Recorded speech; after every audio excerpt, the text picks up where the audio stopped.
Today's going to be a great day. I'm going to do great things because I'm great. I had a conversation just the other day, and I'm going to let you in on this conversation. We're going to peel through it. I'm going to peel back the layers to it. And I want you to be able to objectively listen to what I'm saying, and then come up with your own opinions and then your own conclusions, and then let me know what you think. Let me know if you agree or if you disagree. But before we even get into that, what I came up with at the end of this conversation is that there's a group of people, and it's not the majority, but there's a nice sized group of people who have the audacity to have entitlement, right? It's the audacity of entitlement. I'm going to break this story down. And again, just let me know what you think in the comments, whether you agree or whether you disagree. But for context, right? For context, and just in case you've never seen me, my name is Marcus Crockett. I own and operate a commercial cleaning business. Now, this is not going to be a video that's about, cleaning. This is not a cleaning business video. And if you get value out of what I'm going to say in this video, make sure you go ahead and hit the like and subscribe button, just so we can make the algorithm mad. So now that I got that out the way, let's go ahead and dive into this story. So again, I have a commercial cleaning business. The business is growing, and I'm hiring, right? This is currently hiring for new people, all positions to come in and helps expand this business. So I'm getting all types of calls, and people are calling in. I'm getting emails, the whole 9 yards, everything that goes with hiring people. So I get a phone call, and it's from someone who'd already worked with us before. Now, this person who's worked with us before, she was a model employee. She came to work when she was supposed to. She did what she was supposed to. She clocked out. She was accountable. She did all of the things that we asked her to do. Now, the reason why we separated from each other was she just found a better opportunity somewhere else. Now, I'll never be the one to block anyone from venturing off and going to go do something that they feel can make their life better. If I was in her shoes, I would have did the same exact thing. But here we are. She's on the phone with me, and we're trying to figure out, I'm trying to figure out what's going on. So I asked her, I said, hey, we're hiring. Are you looking to get your job back? And because we left on such good terms, I definitely would have given her a job back. And her response was, no, I'm not looking for my job back. I'm actually just giving you a call because you guys were really good to me, and I'm probably going to end up going back to Mexico. I'm like, to me, I'm thinking, well, that's cool. I love Mexico. Mexico's a cool place. And I could tell by her tone of voice and, really just her tone, how it wasn't something that she desired. It wasn't a desirable move that she was getting ready to make. And then she kind of opened the door and started telling me a little bit. So I'm like, whoa. She started talking about all of the deportations and all of that stuff. I'm like, well, wait a minute. I said, I remember you. I remember where you're born as far as, the state and everything. I said, but you're from here. She's like, yeah, but, there are a lot of us, or she said, there are people who I'm close to that are not. So we're just going to go back, right? I said, okay. And I'm really not trying to dig too far into the story, but also I'm on her mind because she called to say her farewell. So I'm going to let her get all the stuff off of her chest that she needs to get off, right? And she goes into, telling us, it's not fair and this and that. And I promise this won't be a political post either. But she's, telling me all of this stuff. And she's saying how, people come and they really work hard. And, there are people here who don't want to work. And, it's like, it's just not fair, right?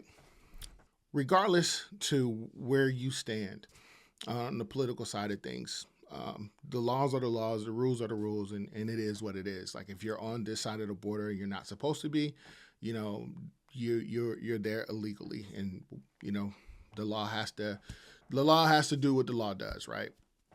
But that's not the thing that got me to make this video, right? The thing that really got me to make this video was the other part, the part where she was saying how people were lazy and they don't want to work and they don't want to.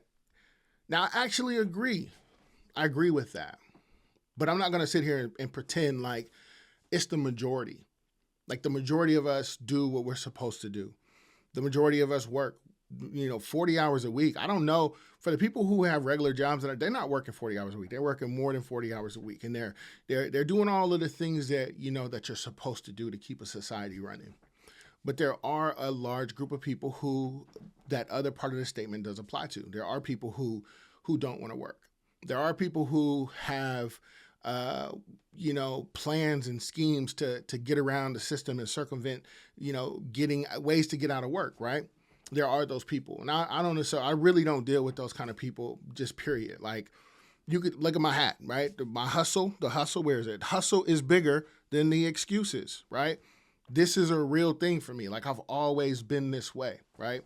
And I remember there was this lady, man. I was coming out of Costco one day, and I used to always see this lady, and she would be holding up a sign saying how she needs food and she's hungry and she wants money and all of the things. And that's normal, right? But what wasn't normal is that she would have her kids with her. There would be little kids there with her, and sometimes I would see a stroller. So one day I'm just like, listen, I'm not going to give you money, but I can give you an opportunity for a job. That way you can earn everything that you get, and that you don't have to be out here standing with a sign. And this lady looked at me and was like, no, I just want the money. Just give me the money. And I think that a lot of the times, people just want the money. They don't want to put the work in. They don't want to hustle. They don't want to go to work and work 40 plus hours. Because 40 hours, again, like that's the minimum. It's with the way that prices are now. Like when I was coming up, you could get an apartment for a 1-bedroom apartment for $600, $700 in a nice area. You can't get that nowhere now. Not where I live. You can't get that. Like everything comes with a comma, right? You want a 1-bedroom, it's $1,100, $1,200, $1,300, depending on where you are. It's going to be, $2,000, $3,000 just for a 1-bedroom, depending on where you are. And that's just where we are right now. So for there to be so many opportunities out there for people to better their situation, to have the ability or have the audacity to feel entitled to things that you don't work for is crazy to me. That never made any sense to me. And I understand, like, if you got a disability or, maybe you're a veteran, I get those things, right? I understand. I live next to, one of the biggest military bases, in the country. I see all types of veterans, and most of them, they do what they're supposed to do. There are the ones who are real. They really, really need help. But this isn't even about them. But I understand that there are situations and there are cases where people really do need help. But if you're just, you just taking advantage, or you're not really, your hustle is to just get over. And when I say hustle, I don't mean doing anything illegal or getting over on people or trying to swindle people. It all boils down to hard work, right? Work hard, get out there and hustle, grind. Like that's what I'm talking about when I refer to hustle. So for people who don't want to do that, or don't want to put themselves in a better position, they just kind of want to just accept handouts. I don't have any patience for people like that.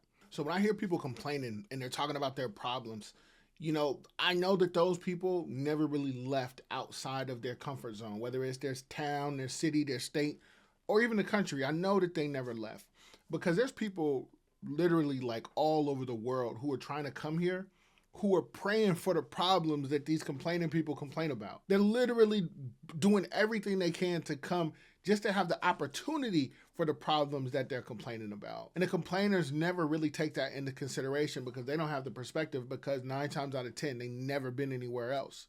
So I think what would be a dope idea for like a reality TV show, and we'll call it the Audacity of Entitlement. This will be the reality TV show. I think they should take like 20 complainers and just drop them off anywhere. Now they can come back. They can come back to the U.S. and get to live and get to try it again. But I think we should be able to just take them and then just put them somewhere. Put them in another country, have the cameras follow them around, maybe little small hidden cameras, and just have them figure it out. Let them really see for, maybe 6 weeks what it really feels like to really have your back against the wall and there not really be any opportunities. I bet when they come back, they'll take advantage of all the opportunities that's presented to them. Or they're just going to keep complaining. And if that's the case, there's no hope for them anyway. So it's like the same people who don't want to work, the same people who don't want to hustle, don't want to grind, don't want to do better for themselves, will be the same ones talking about how so many things are unfair and it's not right. We're getting treated this way because of this or because of that. So man, really at the end of the day, like, the lazy people, they're going to be lazy. Nothing from nothing gets nothing. If you're going to be comfortable with kicking and scratching at the bottom and grabbing low-hanging fruit, then that's all you're really going to get. But you can't be mad at the people who's really out here grinding, really out here getting to it, and now they're beginning to get the fruits of their labor. You can't be mad at those people because they put the work in and you chose not to. So at the end of the day, you are where you are because this is where you choose to be. There's no invisible person or no invisible hand or nothing that's holding you back from really getting to it. We truly do live in a land where there is nothing but opportunity. There's nothing but opportunity. I go out every single day and I shake hands and I do business deals with, and the majority of the people who I'm doing business with don't look like me. They don't have to, there is no incentive for them to do business with me. I do good business. I present myself in a good way. My company has tons and tons of reviews that back up what it is that I'm saying, and they go based off of that, not off of nothing else. But that's it for today's video. Again, let me know what you think in the comments. Am I right? Am I wrong? Do you agree? Do you disagree? And with that said, I'll catch you in the next one. Peace.